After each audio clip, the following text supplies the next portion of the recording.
PDS tentu menyadari pentingnya peranan para saksi di setiap TPS agar tidak terjadi kecurangan yang dapat merugikan bagi PDS. Bagaimana persiapan PDS untuk mendapatkan para saksi yang militan demi perolehan suara yang optimal? Ya memang saksi itu sangat penting untuk mengawal suara kita, dalam hal ini partai ya. Karena sesuai dengan mekanisme dan aturan main yang ada di KPU, bahwa partai yang bisa menggugat itu adalah partai yang memiliki saksi, mulai dari TPS. Artinya, kalau seandainya dia tidak memiliki saksi, konsekuensinya, kalau terjadi kecurangan, maka dia tidak boleh melakukan gugatan. Dan oleh karena itu, betapa pentingnya saksi ini harus ada. Sebisa mungkin setiap TPS itu harus ada saksi dari partai yang bersangkutan, khususnya kalau Partai Damai Sejahtera seperti itu ya. Dan tentunya kita berharap bagaimana caranya kita bisa merekrut saksi yang betul-betul militan ya, yang memahami tentang fungsi tugasnya, yang betul-betul memikirkan bahwa bangsa ini harus dibangun dengan dasar kejujuran ya, dengan betul-betul adil ya. Dan kalau itu kita bisa dapatkan, ya saya kira ini merupakan satu modal bangsa ini bisa lebih baik ke depan.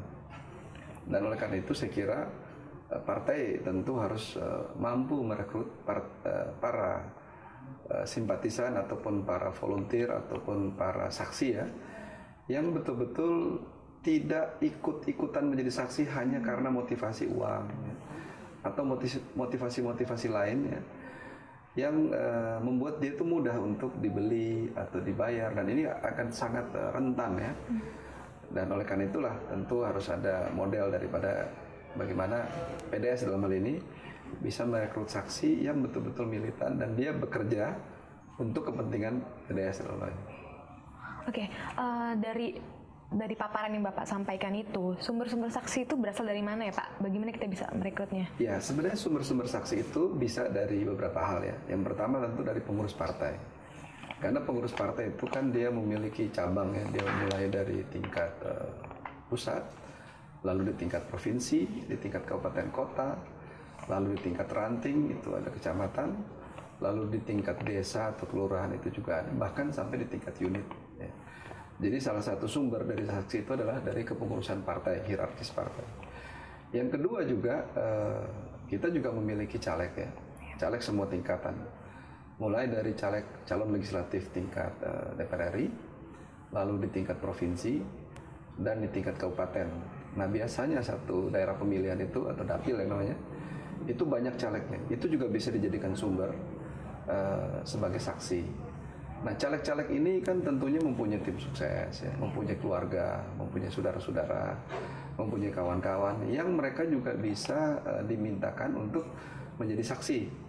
Dan juga tentunya simpatisan lah dari organisasi-organisasi ataupun dari kelompok-kelompok masyarakat yang merasa terpanggil untuk mau membantu ya, seperti PDS, dan mereka tentu perlu mendaftarkan diri di apakah itu di tingkat cabang, apakah di tingkat ranting atau provinsi atau melalui caleg ya, sehingga mereka nanti direkomendasikan untuk menjadi saksi. Karena setiap saksi itu dinyatakan sah kalau seandainya dia mendapatkan mandat dari partai dalam hal ini, karena yang menjadi istilahnya usernya ini adalah partai. Jadi setiap saksi yang di TPS ataukah dia di tingkat kecamatan nanti, di tingkat kabupaten kota dan seterusnya, dia harus memiliki atau memegang mandat saksi dari partai, dan mandat itu harus dia laporkan.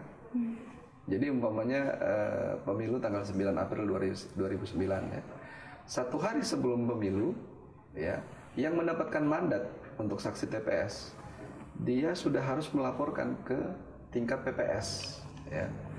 PPS itu di tingkat desa, dan dia laporkan, dia didaftarkan, dia harus mintakan tanda terimanya bahwa dia sudah daftar, dan pada keesokan harinya dia harus hadir tepat waktu, kalau bisa sebelum jam 7 ya, supaya dia bisa melihat ya.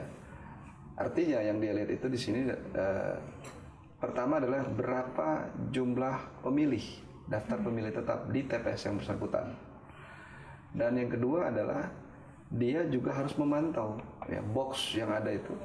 Ada 4 box itu di daerah pada umumnya Pertama box untuk DPD, yang kedua box untuk DPR RI, yang ketiga untuk provinsi, yang keempat untuk kabupaten kota. Dan setiap box itu ada surat suaranya. Dia harus hitung semua itu. Dia punya buku kerja, dia catat, ya. Sehingga nanti dia akan bisa bandingkan mana yang surat rusak, mana surat yang tidak terpakai. Dan ini akan sangat penting sebagai bekal dia nanti sebagai saksi di dalam hitung-hitungannya ataupun pertanggungjawabannya dia di dalam mengisi berita acara dan pertanggungjawabannya dia di dalam mengakumulasi jumlah suara itu. Ya baik Pak, selanjutnya Pak ya. Nah dari persiapan para saksi gitu kan, itu kan butuh waktu banyak gitu dan itu butuh partisipasi dari beberapa TPS gitu. Tingkatannya seperti apa tuh Pak untuk mempersiapkan para saksi dari tingkat TPS, TPK, PUD hingga provinsi? Ya tadi itu, jadi tingkat TPS itu ya dia tentu harus direkrut lagi dari berbagai sumber yang ada tadi sudah saya jelaskan. Lalu dia ditrain, diberikan tugas. Dan dia harus memahami bahwa sebagai saksi, yang pertama dia mengerti tentang berita acara itu. Modelnya seperti apa berita acara untuk mengisi nanti hasil daripada perhitungan suara. Lalu yang kedua dia harus mengerti juga mengenai yang dimaksudkan dengan suara sah itu apa, seperti apa. Karena kan beda sekarangnya dia pencontrengan kan. Iya. Oleh karena itu dia tahu contreng yang mana yang sah. Umpamanya dia contreng 2 kali itu tidak sah, ya. Yang contreng mana yang sah? Umpamanya di nomor, oke, sah. Atau contreng di nama itu sah.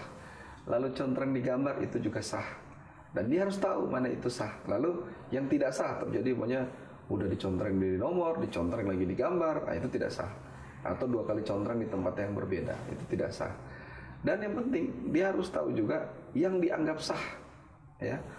Karena umpamanya ada coblosan gitu, itu dianggap sah. Ada yang cuma sekali tarik gitu kan, harusnya contreng gini kan. Ada yang cuma tek tarik gitu, itu dianggap sah. Nah, dia harus memahami itu, karena kalau dia nggak memahami, bisa saja pada waktu nanti dibacakan oleh pembaca, ya, padahal ini 1 kali garis tuh ada gitu, dikatakan ya tidak sama dengan ini, tidak sah, dia bisa lakukan interupsi. Oh enggak, itu dianggap sah. Nah oleh karena itu dia perlu diberikan pelatihan untuk memahami surat suara itu dan mana yang dinyatakan sebagai surat yang sah, yang tidak sah, atau yang dianggap sah. Oke, yang satu lagi pertanyaan dari saya Pak ya, bisa diceritakan nggak Pak lebih spesifik lagi gitu loh tugas dari saksi desa, kelurahan, kecamatan, dan tingkat kota kabupaten Pak? Ya, jadi untuk di tingkat TPS ya, jadi dia harus, saya sih sarankan jangan 1 hari sebelum sebelum hari H ya.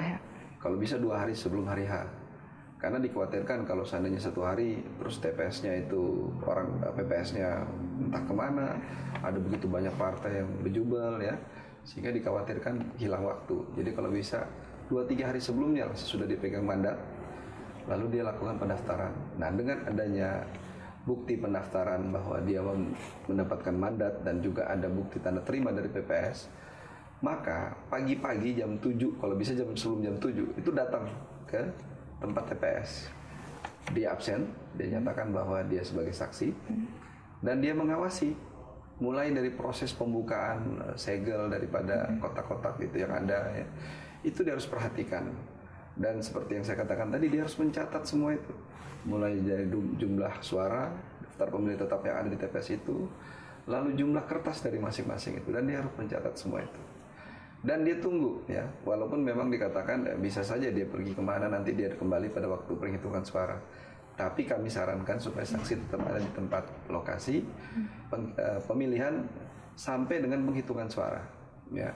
Karena kemungkinan jam 12 itu sudah ditutup dan mereka sudah mulai melakukan penghitungan suara.